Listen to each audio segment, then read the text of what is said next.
हिंदुस्तान एक होके एक आवाज के साथ सब मिलकर खड़ा हुआ। कोई कहता है सेना ने लड़ाई जितवाई, कोई कहता है पॉलिटिकल लीडरशिप ने लड़ाई जितवाई, कोई कहता है नेवी ने लड़ाई जितवाई, कोई कहता है एयरफोर्स ने लड़ाई जितवाई। नहीं, हिंदुस्तान के हर व्यक्ति ने, हर जात ने, हर धर्म में एक साथ मिलकर पाकिस्तान को हराया।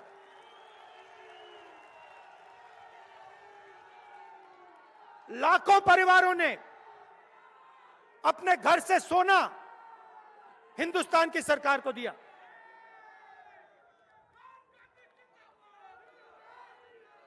बिना बहाने, बिना एक शब्द, बिना मांगे लाखों लोगों ने अपना सोना, हर का सोना सरकार को दे दिया। और यहां स्टेज पे हमारी लीडरशिप बैठी है।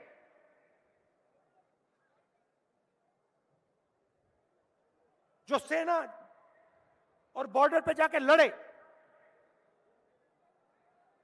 इन्होंने भी ऐतिहासिक काम किया। मगर भाइयों और बहनों, भूलिए मत, अगर हिंदुस्तान बटा होता, अगर हिंदुस्तान के लोग एक दूसरे से लड़ रहे होते, तो 13 दिन में जीत नहीं हो सकती थी।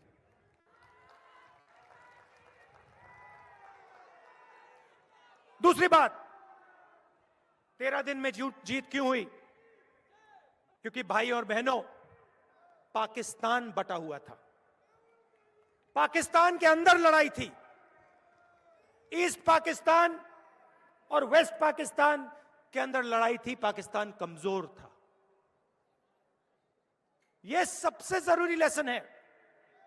जब हिंदुस्तान एक होकर खड़ा होता है, एक आवाज से बोलता है, तो अमेरिका की 7th फ्लीट घूमकर वापस चली जाती है।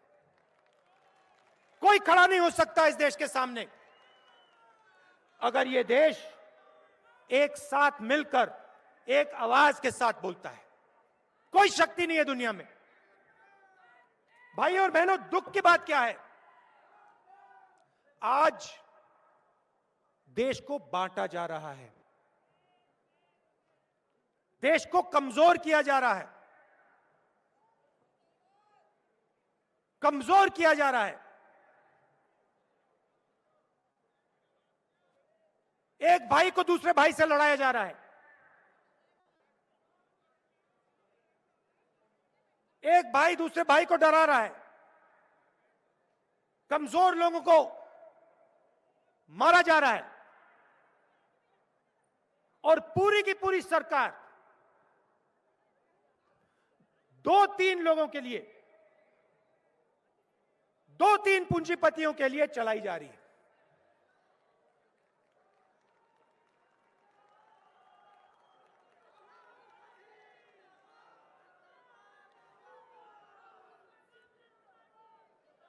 तीन बिल, काले कानून,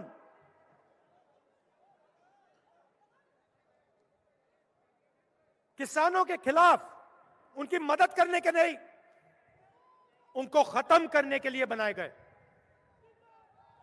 पूरे देश के किसान खड़े हुए, एक साथ खड़े हुए, पीछे नहीं हटे। देखिए क्या शक्ति है उनमें। डरे नहीं, पीछे नहीं हटे। 1 साल बाद प्रधानमंत्री कहते हैं, हाथ जोड़ के कहते हैं, गलती हो गई।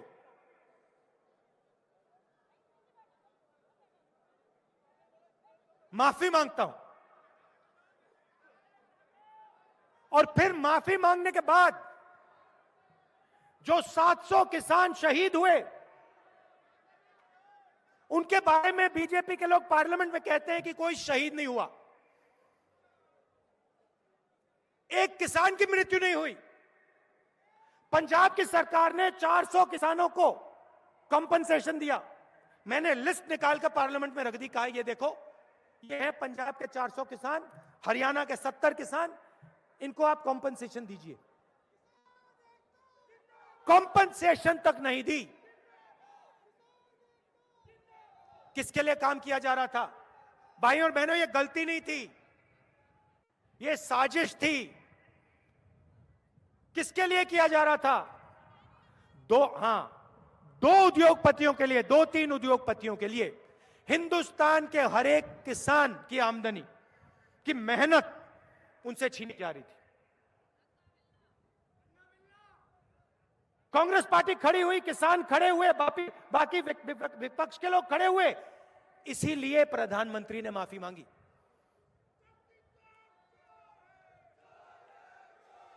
अब सुनिए, ठहरिए, देखिए, डिमोनेटाइजेशन, नोटबंदी, उसके बाद गलत जीएसटी, उसके बाद कोरोना के समय हिंदुस्तान के सबसे बड़े उद्योगपतियों को टैक्स माफ, मगर मजदूरों को बस या ट्रेन का टिकट नहीं दिया। ये क्या हो रहा है और क्यों हो रहा है?